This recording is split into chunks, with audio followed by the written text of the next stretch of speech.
Shalom, selamat pagi keluargaku. Firman Tuhan pagi ini saya ambil dari kitab Nehemia pasal 13 ayatnya yang kedua. Demikian firman Allah. Karena mereka tidak menyongsong orang Israel dengan roti dan air, malah mengubah Bileam melawan orang Israel supaya dikutukinya. Tetapi Allah kami mengubah kutuk itu menjadi berkat. Saudara, firman Tuhan pagi ini saya beri judul Allah mengubah kutuk menjadi berkat. Saudaraku, salah satu tujuan Allah ketika Dia menyelamatkan kita adalah mengubah kutuk yang harusnya menjadi bagian kita itu menjadi berkat bagi kita semua. Pada saat kita hidup di dalam dosa, maka kutuk dosa ada di dalam diri kita. Entah kutuk keturunan, entah kutuk dosa yang dilakukan oleh orang tua kita, itu terjadi pada saat kita belum mengenal Yesus. Waktu kita percaya kepada Yesus, menerima Yesus sebagai Tuhan dan Juru Selamat, maka kutuk itu diputuskan dan diubah oleh Allah menjadi berkat.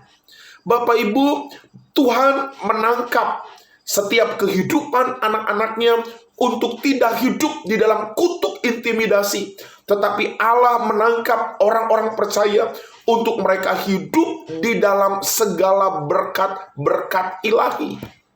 Saudara-saudaraku, artinya jika hidup kita sudah benar di hadapan Tuhan, jika kita hidup di dalam kehendak Tuhan, maka tentunya saudara, berkat itu tidak perlu kita minta. Kenapa? Karena Allah pasti sediakan berkat. Allah sudah mengubah kutuk menjadi berkat dalam kehidupan kita.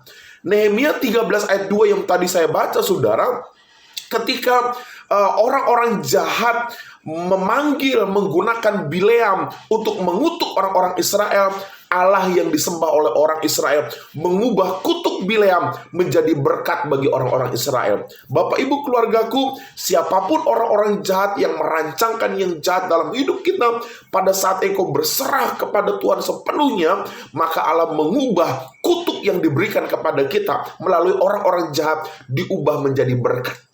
Nah, pertanyaannya adalah ketika ada orang yang mengutuk kita, apa yang harus kita lakukan, saudara? Ketika ada orang jahat kepada kita dengan kata-kata kutuk, apa yang harus kita lakukan? Yang pertama, saudara, maka kita harus patahkan kutuk itu dalam nama Yesus. Kita percaya ada kuasa di dalam nama Yesus. Berdoa, bangun mesbah doa yang kuat. Patahkan kutuk itu dalam nama Yesus. Dan yang kedua, mari minta pembelaan Tuhan dan tentu menjaga hati untuk tidak membenci. Pada saat engkau tahu ada orang-orang yang mengutukmu, mari minta penjagaan Tuhan, pembelaan Tuhan, tetapi tetap jaga hati kita untuk tidak membenci orang itu.